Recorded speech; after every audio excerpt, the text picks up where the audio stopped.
All right, let's get started. Welcome, everyone. I'm so glad you're here, and I hope you have already enjoyed some of the content at the symposium. I want to welcome you to concurrent session B, Improving the Quality and Expanding Delivery of Maternal Warning Signs Education. My name is Christine Tucker, and I am a staff member at the Maternal Health Learning Innovation Center, and I'm excited to introduce our four speakers today who will be presenting on innovations from 4 states. So we'll start with Jennifer Callaghan-Koru, who is an associate professor of public health at the University of Maryland, and she leads the Maryland State Maternal Health Innovations work to adapt and scale culturally competent warning signs education tools for community organizations and healthcare providers. Next, we welcome Reena Oza-Frank. She has served as the Data and Surveillance Administrator in the Bureau of Maternal and Child and Family Health at the Ohio Department of Health. And in this role, she oversees data support for all of the Bureau's more than 30 programs and 6 surveillance programs, including the Ohio Pregnancy Associated Mortality Review. Then we welcome Anne Elizabeth Glassgow. She's a research assistant professor of internal medicine and pediatrics in the College of Medicine at the University of Illinois at Chicago. And Dr. Glassgow is the executive director of innovations to improve maternal outcomes in Illinois. And she's the Illinois HRSA-funded maternal, which is the Illinois HRSA-funded Maternal Health Innovation Program. And our last speaker is Heidi Christensen. She is the Maternal Health Innovation Program Manager at the Arizona Department of Health Services, and she currently manages programming related to improving maternal health and preconception health. I just want to remind you all to stay muted, please. And if you have questions, you can please pop them in the chat, and we will have questions at the end if you want to come off mute then. And I'll turn it over to Jennifer. Thank you. Thank you so much, Christine. So as Christine mentioned, we have some presentations from 4 different states. We're all MHI funded programs working on warning signs education, and we'll each be presenting some of the activities and innovations within each of our programs. To get us started, I'm also going to talk a little bit about what the current data and evidence is regarding warning signs education and warning signs recognition and its contribution to maternal morbidity and mortality. And then I'll move into the details of each state program. So most of you are probably familiar with the recent CDC paper that analyzed maternal mortality review data from 13 different states and came up with some cross-cutting analyses in terms of the timing of maternal deaths and the preventability and what factors were contributing. And so in terms of the timing of the deaths across these 13 different states, and they used a 5-year period, about a third of deaths were taking place during pregnancy, and then half of deaths are taking place postpartum after the day of delivery. And the maternal mortality review committees are the ones that reviewed the deaths to determine preventability, and they determined that 60% of the deaths were considered preventable. They had a categorization of different contributing factors to each of the maternal deaths that were included in the analysis, and those were at community, health facility, provider, and system level. And warning signs education really relates to the patient and family level. In terms of, in many of the deaths, they identified a lack of knowledge of warning signs and when patients need to seek care as contributing to a maternal death. So the recommendations coming out of that paper were to improve counseling and use of patient education materials on warning signs and when to seek care, and also to implement public education campaigns to increase awareness of signs of common complications. So aside from the maternal mortality reviews, there actually isn't a lot of population-based data or measurement of the receipt of warning signs education or retention of warning signs education or knowledge about maternal warning signs. There's actually a lot more data and work that's been done in this in some global health contexts. But in terms of some of the papers that have been published in the US context, some of the things that have been observed are that, in some settings, women who are, one paper looked at women delivering at an academic medical center asked them about 9 warning signs and whether they were aware of them. And the majority were not aware of 5 of those 9 signs. And then some of the work that came out of the development of AWON's warning signs education materials reported that postpartum nurses tend to spend less than 10 minutes on warning signs education, and that there was high variability in which signs postpartum nurses were most likely to discuss with their patients.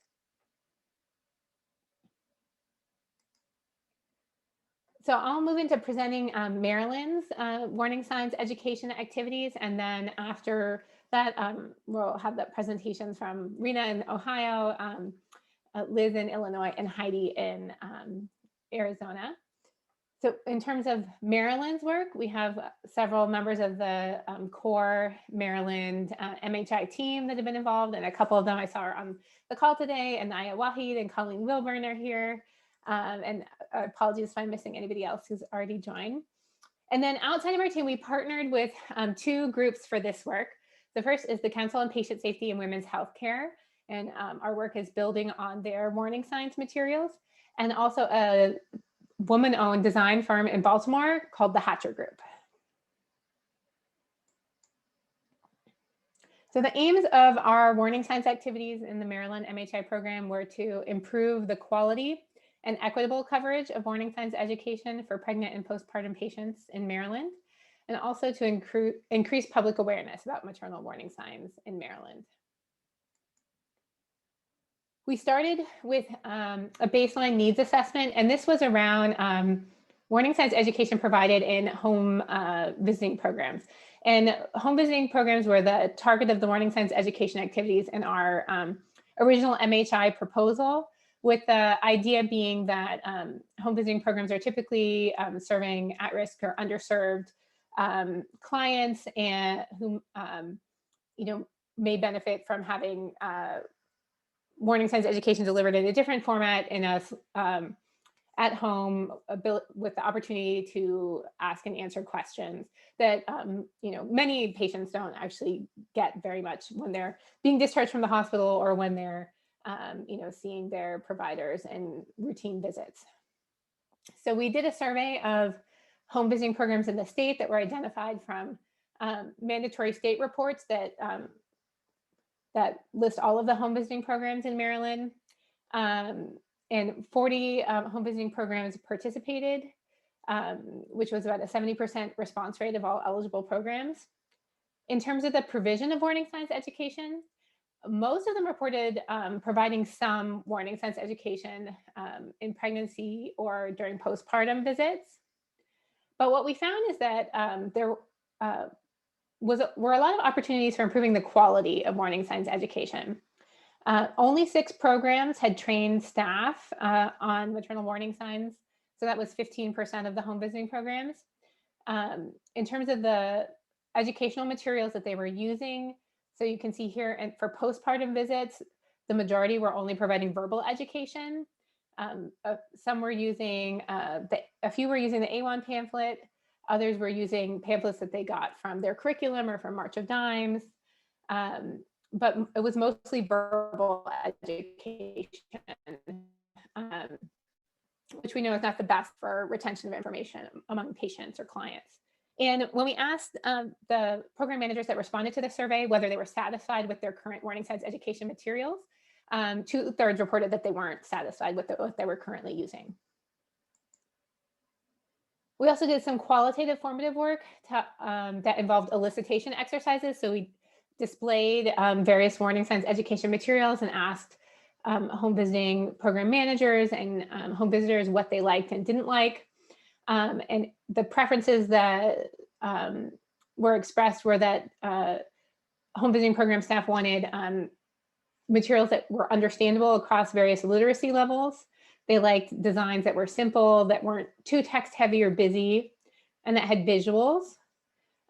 They liked actionable information that distinguished between concerning signs and emergency signs. And they liked comprehensive materials that included pregnancy and postpartum concerns. And I have a quote from a home visitor here who's talking about the importance of thinking about different education levels and health literacy levels of clients to make sure that the materials are really accessible. So based on that feedback, we developed a toolkit for maternal warning signs education for home visiting programs that we call the Empower Moms Toolkit, which stands for Enhanced Maternal and Postpartum Warning Signs Education and Recognition for Moms. It's based on the materials from the Council on Patient Safety and Women's Healthcare. If you're familiar with they have a really well-developed website, and they also have a pamphlet on 15 different warning signs that cover pregnancy and the postpartum period. We enrolled 5 home visiting programs in a pilot that started in April and is going through September to incorporate these materials in their routine home visits. That involved 32 staff members of the programs who completed training. And so far, they've reported providing the education to 339 clients. And you can see from the map here, the locations of the home visiting programs. Some of them cover multiple counties, but it's a real, represents a very, the varied geographies and populations in Maryland, including Baltimore City, the Eastern Shore, Southern Maryland, and more Western Maryland. The toolkit has these components. There's an implementation planning guide that's the step-by-step for the program managers about how to go about incorporating the materials.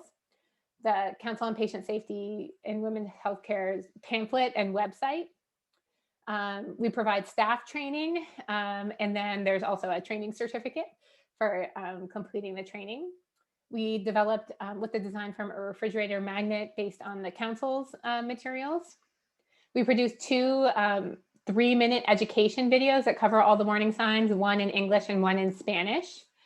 And then we have an education guide for home visitors that provides a bit of a step-by-step approach to delivering the maternal warning signs education with some motivational interviewing components in order to work with the client to think about, what plan they're going to develop for keeping this information handy, what they would do in the case of experiencing one of these warning signs.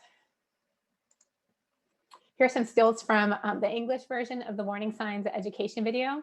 And these are publicly available right now at our program website, which once I'm turn over the presentation, I'll put the link in the chat for everyone to access it more easily.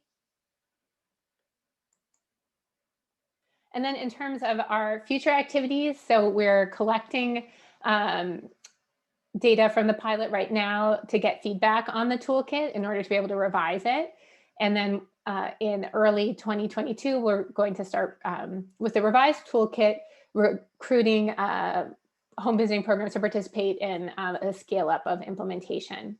That'll be involved training the program staff and providing materials, and then monitoring and evaluating education delivery.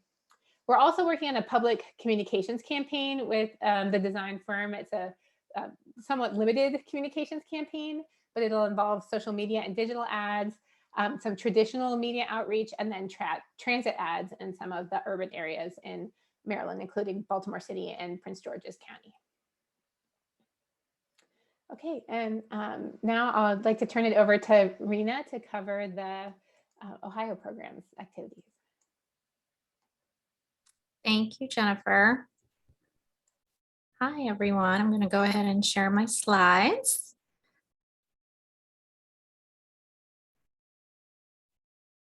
I'm already excited to see what the other presenters share. We have some overlaps for sure in how we're doing things, but some differences as well. So it's interesting to see how everyone's implementing this education in their respective programs. So again, my name's Reena Oza Frank from Ohio.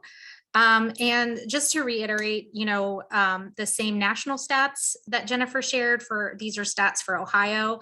We know that 59% of our pregnancy-related deaths are preventable. We know that there is a disparity with Black women in Ohio being over 2 times more likely to die from a pregnancy-related cause than white women. And again, similar to what Jennifer shared with national data, we know that 46% of our maternal mortalities occur within 42 days of delivery. And so that's why we wanted to focus on urgent maternal warning signs education.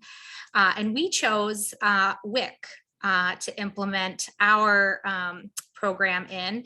And here's just a quote from our bureau chief. WIC works because it's more than just a nutrition program. In addition to education and nutritious foods, WIC is unique because of the nutrition and health assessment that helps identify nutrition risk, yes, but also helps to identify risk appropriate referrals. And that's a really important endorsement for this urgent maternal warning signs project because we did get asked initially, why WIC? So I'm going to drive this point home in the next 2 slides. So we know that WIC has a vital role in the continuity of care for the women most at risk. And that's why we wanted to make sure that these messages reached women both prenatally and postpartum. Hearing the messages more than once is so critical in the need for that education to be remembered. And so here are some other reasons why we wanted to choose WIC, which were somewhat identified on the previous screen, but also, WIC helps by participating in community through forming partnerships, hosting events, and conducting outreach, and also plays a vital role in bringing the attention back to the mother, which is really what the central focus of this education is. Some of you may be aware that the National WIC Association released a report on the role of WIC in reducing maternal mortality. And above here is just one excerpt from that where they highlight that role in reducing maternal mortality. And then these are some quotes directly from the report that, again, we use to help provide the rationale for wanting to implement this education in WIC sites. So our team is, of course, the Ohio Department of Health. As you guys have heard, I'm using our HRSA Maternal Health Innovation funds to fund this project. And then the Ohio Colleges of Medicine Government Resource Center, and one of our partners from GRC is on the call today. And then we also have the Ohio State University Wexner Medical Center and the Ohio State University College of Social Work as partners on this project. So these are the overarching project goals, which would align with what you would expect: to increase awareness of serious pregnancy-related complications and their warning signs, empower women to speak up and raise concerns, encourage women's support systems to engage in important conversations, and provide tools for women and providers to better engage in life-saving conversations. And we are approaching this as a quality improvement project. So we really are trying to implement the education within the workflow of existing WIC clinic practice. And so I'm not going to read all this, but if you're interested, I'm certainly glad to share our key driver diagram with you. For our first wave of implementation, which is currently happening, we are in 4 counties and covering 26 WIC sites in Ohio. The 4 counties that you see highlighted here include Cleveland, Columbus, and Cincinnati, our 3 biggest metropolitan cities, as well as Dayton, which is another metropolitan area. And these are considered 4 of our highest risk counties for infant and maternal mortality in Ohio. So we wanted to target some high risk areas first with the project. So we are working with the WIC sites to deliver this education at initiation of prenatal care and during the postpartum visit. So all women seen prenatally or postpartum during the time period of the project, and hopefully moving forward, will receive the education at least once. We also have developed a toolkit or a change package, which you see the cover here. It was designed to address the common contributors to excess maternal morbidity and mortality, and several topics are included related to hemorrhage, hypertensive disorders, mental health, and others. And we also incorporated, this is just a screenshot the workflow image for best practice for implementing this education within the WIC workflow. We too used imagery from the Council for Patient Safety and had initial conversations with them when we were planning this project, and aligning our imagery and messaging with theirs was important to us as well, as you heard from Maryland, because first of all, the materials already existed. There's no reason to reinvent, but also for consistency across that messaging and imagery. So we did translate the patient education materials into 3 languages that you can see here. And then we all know that CDC here has so many translations of the patient education materials available. So if there are additional languages necessary, we've asked our WIC sites to access those from the CDC website. And we have our patient education materials posted here on this website. So our quality improvement activities that we engage in with the sites include monthly action period calls, structured to promote learning across sites on data collection and delivery of the education. There are also monthly county-specific coaching calls that include a variety of team members, depending on who's most engaged at the site level. So it could include the site coach, the county WIC director, the WIC healthcare professionals, and other staff as needed. And during these monthly calls, there is continued review of data collection, a deep dive into our data dashboard, which I'll talk about in a minute, for site and county specific progress on data measures, and also the Plan, Do, Study, Act discussion and development. So we created a data collection form. Being a quality improvement project, we wanted to be able to monitor implementation. And so we created a project form and piloted it with one of our larger counties. And based on that pilot, we revised the form. Data is being entered by the sites into REDCap. And here is just a quick screenshot of what our data collection form looks like. One thing we heard loud and clear was, there couldn't be too much data collection, otherwise it would be disruptive to their workflow. So we worked really hard to dwindle it down to just a 2-pager, as you can see here. But again, they enter it directly into REDCap. And then our project partners, GRC, created a dashboard, and you see just a quick screenshot of the dashboard here, but it uses real-time analytics and provides data in a variety of ways by WIC clinics, stratified by demographics, and also provides comparisons across WIC clinics within a county to see how at the county level things are going. And figures and tables can be downloaded. As you can imagine, there's varying interest, capacity, and ability across the different sites and counties for using this, but for the ones that are using it, they really, really, really like it. So just some quick preliminary information from our first year of data collection, which we're about to complete. We've had almost 4,500 unique data submissions across those 4 counties and 26 clinics. And you can see that 97% of women have seen during the time period of the project, have received the patient education handout, and 96% have received verbal education. And the combination of those two, 94% of women have received the combination of those two. So we're in the process of calculating baseline percentages for all the QI measures, and we will be examining SMM trends overall and stratified by race, ethnicity. And then we also, being a QI project, did a QI knowledge survey before the project started, and then we'll be doing it again later to see how people have been able to increase their QI capacity. And then we are conducting an evaluation, which will examine changes in process measures over time, assess the impact of the project on patient outcomes. And then there'll be several data linkages, which I think is one of the more robust parts of our evaluation. We'll be linking our quality improvement data to WIC data, birth certificate data, and Medicaid administrative data to further assess maternal and infant outcomes in this population. So our next steps are we are going to continue work with our Wave 1 sites, but we are also in the process of planning to launch Wave 2 activities where we plan to spread this work across all Ohio WIC clinics to participate in educational learning opportunities on this content. And so quality improvement projects or activities will be abbreviated for Wave 2 because now we want to reach the rest of the WIC clinics. So we will be providing educational webinars structured around the urgent maternal warning signs education. We will be conducting abbreviated pre and post knowledge surveys to assess QI capacity change over time. We will be conducting an assessment to determine continued knowledge and behavior change delivered to each site 6 months after the initial education. And then we can provide continued site support as needed. And with that, I'll say thank you and pass it on to, I'm not sure, I think North Carolina's next. It's actually Illinois. Thank you. Illinois, Reena. yep.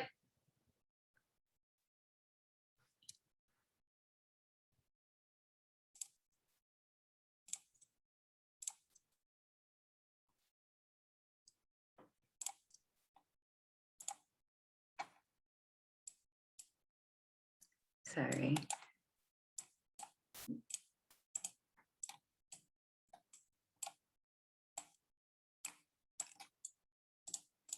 And I'm going to stop sharing for just a second. Sorry about that. No problem. And I wondered if Reena, you could pop in the chat the website that you shared. I tried to copy it down, but didn't get it fast enough. For sure, I can do that. Yeah. Thanks.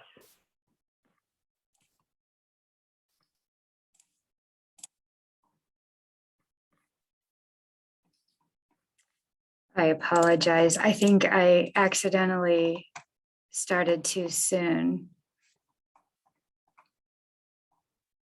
No problem. And just to remind everyone, we will have time for questions at the end. But if you have a burning question, feel free to pop it in the chat now.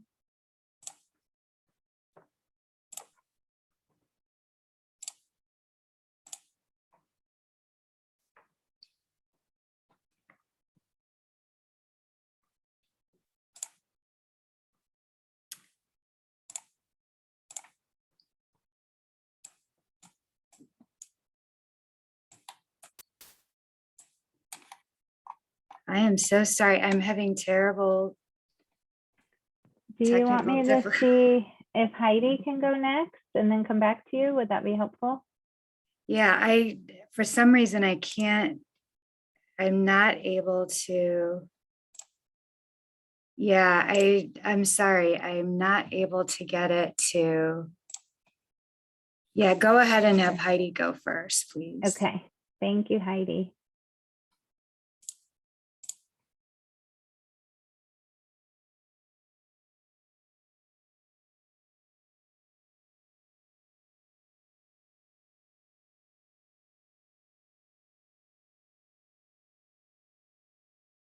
Heidi, you're on mute. Thank you. I'm sorry about that. All right. I'm Heidi Christensen. I'm one of the program managers for the Maternal Health Innovation program here in Arizona. And our program is run out of the Arizona Department of Health Services. And I'm going to talk to you a little bit about a portion of our postpartum warning signs project that we've been working on. I'm going to focus today's presentation on the first stage of the project that we did through home visitation. So let's see. So like in many states, there's a variety of home visiting programs that are in the state that have different funding sources, scopes, and serve different portions of the state. We chose to start our initial project with just 2 of the programs. And the first one was the high-risk perinatal program, or we call HRPP. And they work to ensure the high-risk pregnant women and critically ill newborns receive access to timely and appropriate medical care. One part of the work that they do is the Arizona Regionalization Transport System. And then the other part is their community nursing services. So we worked with the community nursing services portion for this project. And then Health Start program provides community health workers that work with families beginning in pregnancy through age 2. So those are the 2 programs that we started this initial project with. We work with our other home visiting partners in a variety of different ways, but we wanted to start small, work through it, and then hope our next step is to promote it and encourage other home visitation programs to join. Right, and I wanted to show you this map. Arizona is, for those of you who aren't familiar with Arizona, this is a map of the population density of Arizona by census tract in 2010. There are 15 counties in Arizona, and as you can see, most of the state is extremely rural, with less than 100 people per square mile. Much of it has less than 10 people per square mile. So that's really why we've focused a lot of the work we've been doing through our home visitation programs, because it's one way we can, we've been able to expand some of those programs in some of those areas, and use those home visitors to reach those distant and historically underserved communities in our state. So this isn't the only project that we're working on with our home visiting programs, but that is why we focused it there first. And we chose home visitation. I know this has kind of already been discussed with some of our other presenters, but home visitors are really, we felt were the best suited to support and reassure individuals about their experiences before and after giving birth, and directing them to information and resources, because they see families during pregnancy and they can help prepare them in advance. They see families early and often in those first few weeks. They have visits in the home that can be more relaxed. I mean, right after you give birth, you're exhausted. There's a lot of information coming at you, and it's not really the most ideal time to get important information. And it also allows for interaction with some of the other family members and supports, so that we can educate them also. And there's a continued relationship with the family, a trusted relationship that hopefully is helpful in that support. So how it kind of ties into our goals with our program was through our goal 3, which was to increase awareness on postpartum warning signs, and then our goal 5 to support our workforce and workforce capacity. So our goal 3 entails all of our efforts around increasing awareness on postpartum warning signs. This was just, like I said at the beginning, the first stage of that. We wanted to see if we could work with these 2 programs to initiate this, see how it went, and then make adjustments before expanding it. We also have a component that will be going out shortly, a social media component, and we're working with the CDC's Hear Her campaign on that piece. And eventually we also want to work with our hospital systems and the clinical providers to make sure that there's kind of a standardized process that they're using. And our AIM team is actually very supportive of that and wants to see that move forward. So we ended up going with the A1 post-birth warning signs education toolkit with our educators. We chose this because when we presented the plan to move forward to our task force, this was the one that they chose. They really liked that there was a standardized education and tools that went with this. So we provided, at the state, we provided kind of an introduction to what we were doing, why we were doing it, provided information on maternal mortality and morbidity in the state. And then they were able to take the online education that we purchased for these programs to take. And there were pre and post tests to gauge their knowledge. And then they were also given the resources. So there are digital resources that come with this, but we also provided them with some physical resources that included handouts and checklists and magnets for the families. And they're initially provided in English, Spanish, Mandarin, and Arabic. However, we are diligently trying to get it in Navajo, because Navajo is the 3rd most spoken language in the state. So we're working on that currently. And even though this was the program that we chose, we did encourage our home visitors to also utilize the CDC's Hear Her campaign and the Council on Patient Safety's urgent maternal warning signs. Both have really wonderful resources, and we wanted to make sure that our home visitors had all the resources at their disposal. And so the evaluation metrics. So our key evaluation metrics were, we were looking at the number of home visitors that were completing the trainings, the number of materials that were distributed, the pre and post tests of the trainings for early implementation to measure knowledge and behavior change, and the number of clients that were provided with the education and materials given to them. So that's how this initial stage went. And we had a very positive outcome from our providers.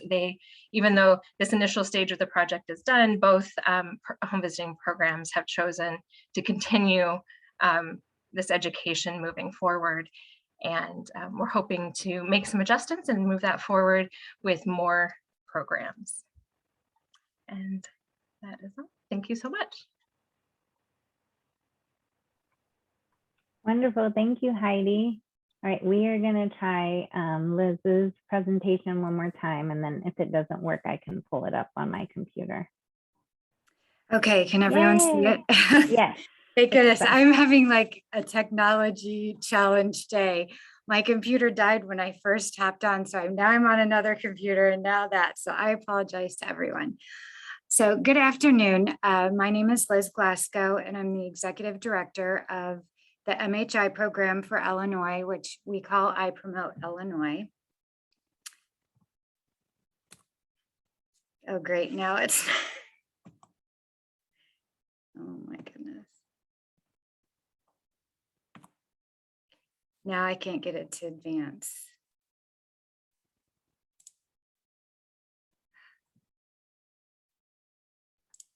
Do you want to try sending me your slides? Oh, there it goes. Okay. Okay. I'm going to have to do it with my mouse. Okay, sorry. Okay, so the two warning signs initiatives I'll be discussing from Illinois are first training home visiting programs in warning signs of education, as we just heard from two other states have similar type goals. And then the second is field testing questions for PRAMs. The first step in our home visiting initiative was to conduct a needs assessment. We began this project starting slowly with just the McVie sites, because they're HRSA funded and we're HRSA funded. We thought this would be a good place to start in rolling out training statewide. We believe that home visitors are part of the mortality and morbidity solution in Illinois. So we conducted this needs assessment. We did 19 key informant interviews, and then we analyzed the results. The main findings were home visitors had substantial training in behavioral health and domestic violence, but had very limited training in maternal morbidity. Home visitors definitely reported to us that they believed they would benefit from additional maternal health training. And they also indicated that they thought it would help them better serve their families. Based on the needs assessment and the work that we had done around understanding what training was already being conducted in Illinois for home visitors, we developed maternal health training content with some of the experts on the I Promote team. We then contracted with Start Early, which is Illinois' Home Visiting Training Institute. They actually train all the home visitors in the state of Illinois, regardless of funder or regardless of what type of model they're using. So they do they'll train healthy families, parents too soon, and so on. So we partnered in a relationship with them to take the training content that we've developed and put that into training modules for the home visitors. We anticipate that spring we'll roll this training out, And one of the big parts that we'll be looking at is evaluating the impact of the maternal health training. And based on that, then we will make any adjustments, and then we would roll it out to hopefully all home visiting programs in Illinois. For our second initiative, we worked with the Maryland MHI program to draft 6 questions about the receipt of warning signs education. Then we partnered with 2 organizations, one from Chicago and one from Central Illinois. Illinois can be a very diverse state because we have so much density in Chicago, but yet there are several rural areas in Central and Southern Illinois. So we wanted to make sure that we caught the perspective of women who are living in urban and non-urban areas. So we are planning to recruit 40 postpartum women to participate in our field test. The participants, we've already started this project, but they complete questionnaires and then they participate in a debriefing interview. We provide our participants with a $25 stipend, and we also train all the participants in warning signs education. And also importantly, we are following the PRAMS field testing guidance. So this is an example of 2 of our questions that we're testing. The first is related to providers talking with women, and the second is about receiving information. Also, an important part of our project is really assessing if participants understand the language and jargon in the questions. To determine this, we've been doing these debriefing interviews after the participants answer the 6 questions. So this is an example question of the debriefing interview. We anticipate that we will complete this project in the fall, and that we hope to have this included in the phase 9 PRAMS core questionnaire.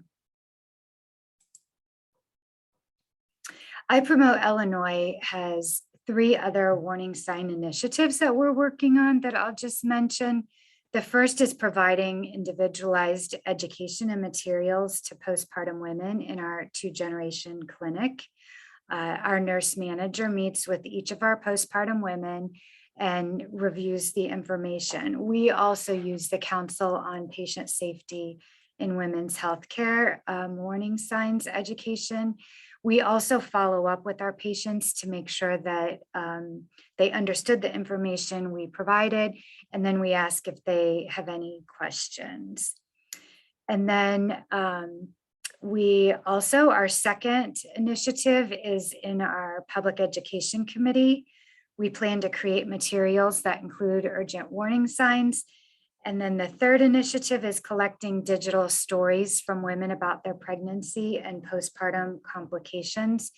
We have a project going right now where we are recording these stories from women to give the Illinois perspective. It's complementary to the Hear Her campaign, but we are recording stories of women in Illinois. And so we plan to take these digital stories and disseminate it along with the warning sign materials in our efforts. So we did want to make sure that we considered equity as we approached all of these initiatives.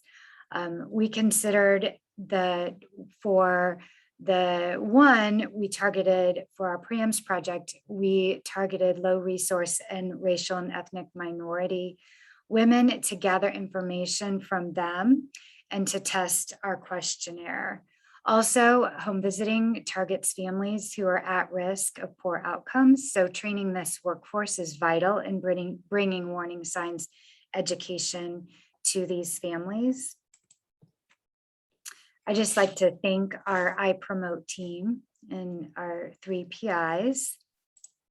Thank you. Thank you so much to Jennifer, Reena, Heidi, and Liz. We have about 15 minutes for questions now, so feel free to come off mute or type a question in the chat and I can read them. But I'm really glad we have a good amount of time for discussion. So feel free to also share what you're doing in your own state. It was really interesting to see how the implementation varied across these 4 states. So feel free to also share what you're doing in your own locale.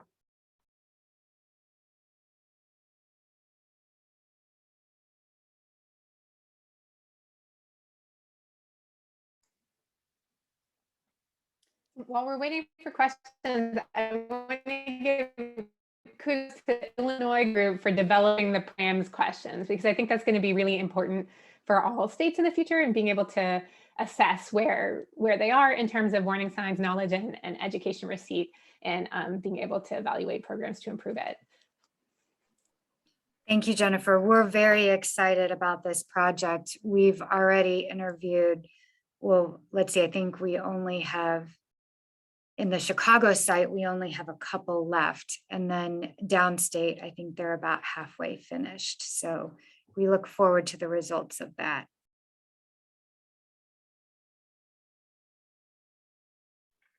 There's also a question in the chat, where will the 40 women be enrolled?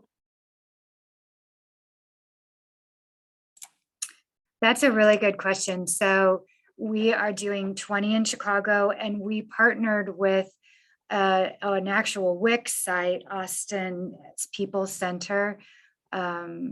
They do a lot of work with pregnant and new moms. And so we've been going to their events, our team has, and we've been conducting the questionnaire interviews there. The second 20 women are being recruited in Central Illinois at our public health department in Champaign.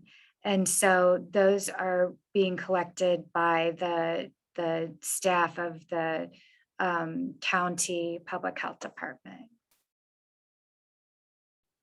So I would, you know what, one thing I would mention in this is we don't want to burden people with asking too many questions or taking too much of their time. But what we really try to do is keep it within 15 minutes.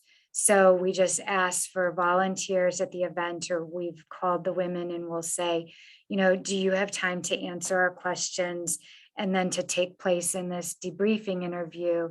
And it usually takes up to like 15 minutes of the women's time. And then for that time, we give them a gift card of $25. But the information that we receive from the women about how we phrase the questions or what they understand or don't understand is extremely valuable in us submitting this, our proposed questions.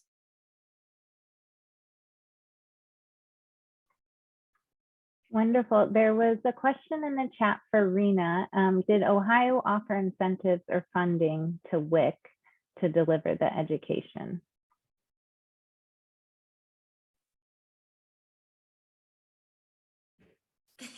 I see you answered it in the chat. I saw your face. You were like, oh yeah, there it is. Yeah, no, we did not offer incentives to WIC to deliver the education. Yeah, I actually had a follow-up question, so I'm glad this was asked. It seemed like you had pretty good reporting. And so I just wondered what you think made that effort successful in the WIC clinic. Yeah, that's a great question. So yeah, we have had pretty good reporting amongst most sites, not all sites, but most sites. I think that's really the structure, the quality improvement structure that we, implemented around the project, really providing that that support to the sites, providing that monthly one-on-one coaching and helping them really work through their workflows. Yeah, this is, this hasn't been, easy breezy in the sense that changing their workflows is certainly not something that is easily done. But I think our project team has done a really excellent job in providing that support to get them to where we wanted them to go. And we're really hopeful that WIC sites will see this as an important contribution to the maternal mortality work, but also keep it sustain the implementation of the education, but we'll see. Thank you. So to the presenters who are implementing in-home visiting programs, how did you alter your approach in the face of the pandemic last year? And then has that changed at all when restrictions loosened? So I don't know, Jennifer, you unmuted. Do you want to go first? Yeah, one of the components of our toolkit, we came from the feedback that we got during our formative work about remote home visiting, which was the development of the video, the education video. We heard from a couple of home visitors that they were doing a lot of texting with their clients and sending links to important information when they weren't able to do visits. So that helped give us the idea for doing those education videos. It has been really hard on our evaluation plans. So it's access to, be able to assess the fidelity or quality of the education, or get feedback from clients has been much harder with remote home visiting. But some of the home visiting programs that we're working with our pilot have started going back in person. And another thing that they're all doing is dropping off materials for clients at their doorstep. So the magnet and the pamphlets are able to go in those material drops. Other states might have done other interesting things too. Yeah, a lot like what Jennifer was saying. In Arizona, our home visitation programs did have to quickly pivot at different points.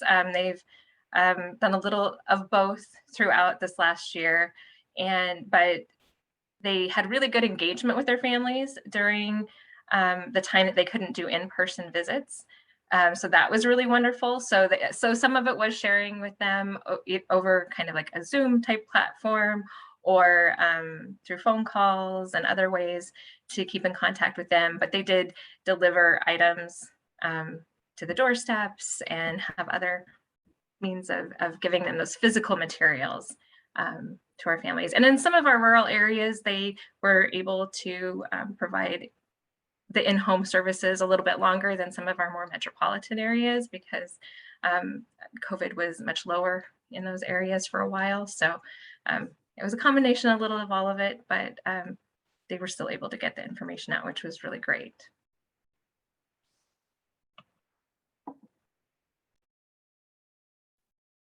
Does anyone have anything else to share about how this operated during the pandemic?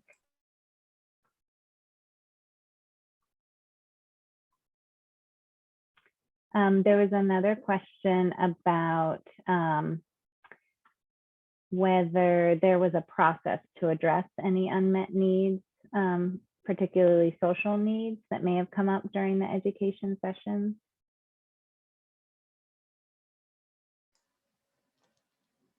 I think to a large extent, that's kind of the bread and butter of home visiting programs, is doing those they've already been doing those assessments and have their referral networks and partnerships in place to try and address those needs.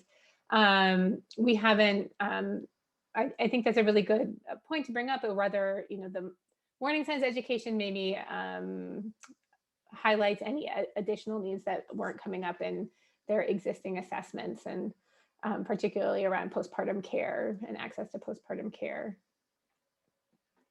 There was a question that Allison had brought up early in the chat about trade-offs between warning signs, education awareness, and the possibility of it inducing anxiety among maternal health patients. I think that's a really interesting and important question to think about going forward. I don't have an answer to that question. I don't know, Allison, if you have any ideas how we could address it.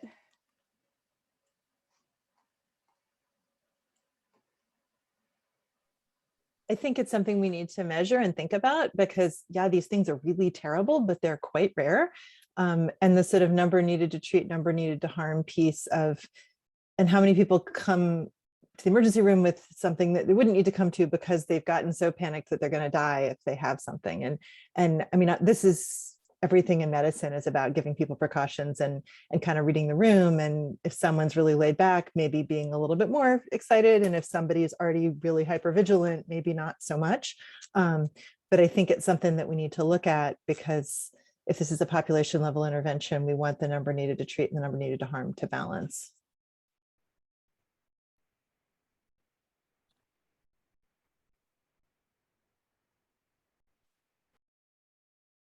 Thank you for bringing that question up again. I missed it in the chat. Does anyone else have anything to share about exploring the trade-offs?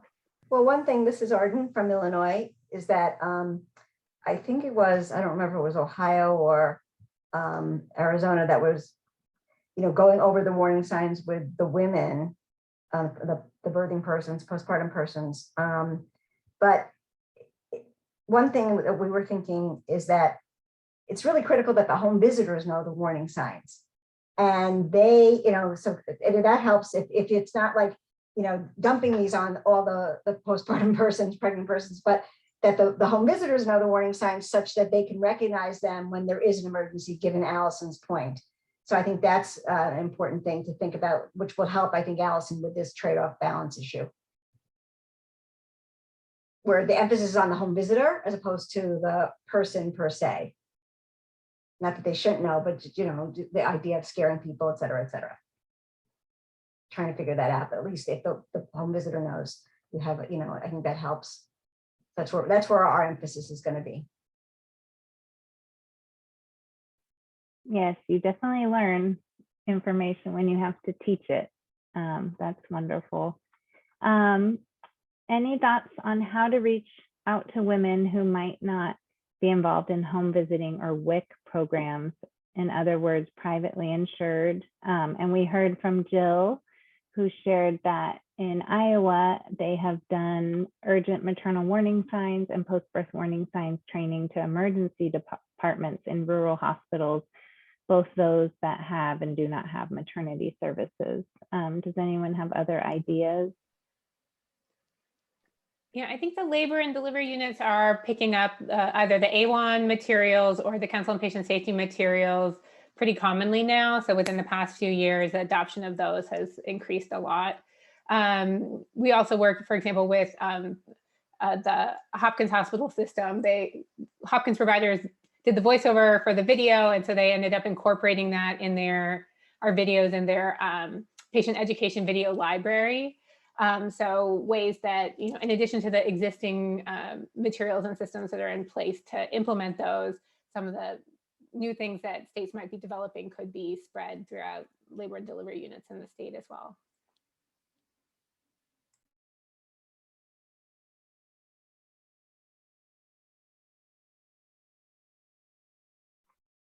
We have 3 minutes left in this session. If there are any more questions, please feel free to unmute yourself.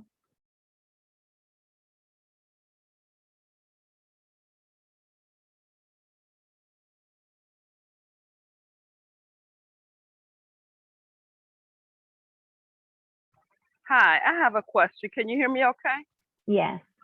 Yeah, I'm so happy to hear this. I'm actually a retired nurse, and I'm getting ready to go into a clinic in Inglewood and try and help develop their OB clinic. And I know one of the most important things is to start their education early. So this is a toolkit that's available through AWON that goes over all of the warning signs. And then I know that the centering program is out of UIC, and I'm actually in Chicago.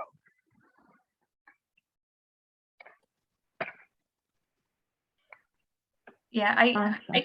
the AWON program that we utilized with our home visitors, even though it was, it's developed by a nursing organization, so obviously it was initially meant for nurses, but it worked really well with our home visitors, and I think it's a really good way to begin that education for staff, and then give that to patients. So I think that they felt that was very helpful, and they can go back and rewatch that video, I think, for up to a year of taking it. So that's helpful to them also. So yeah, And then the Healthy Start people that do the home visiting, are they contracted? You use the ones in the community, or do you provide them through your organization, the homework? We were providing them through the education we were providing through our organization, because we wanted to make sure that they had that, and we're expanding that to our bigger home visiting network through our Strong Families network in this upcoming year.